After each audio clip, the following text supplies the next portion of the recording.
আজকের দিনটা আমার জন্য যে এতটা খারাপ যাবে বন্ধুরা, সেটা আমি মানে স্বপ্নেও ভাবতে পারিনি। সকালবেলা উঠে কিন্তু তাড়াতাড়ি দেখো আমার বদ্যিদের খাবার টাবার দিয়ে পরিষ্কার করে রেখে কিন্তু আমি দিদির বাড়ি চলে গেছিলাম। ওরা এখানেই থাকে।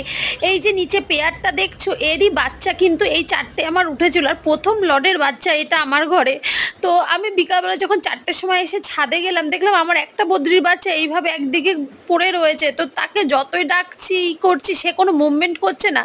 তো দিশা না পেয়ে তাড়াতাড়ি করে কিন্তু তাকে খাঁচা থেকে বার করে বরকে বললাম, দেখো আমার এই বদ্রির বাচ্চাটার কি হয়েছে। আর আমার বদ্রির বাচ্চাটা এতটাই বড় হয়ে গেছিলো, এরা পুরো অ্যাডাল্ট হয়ে গেছে এরা।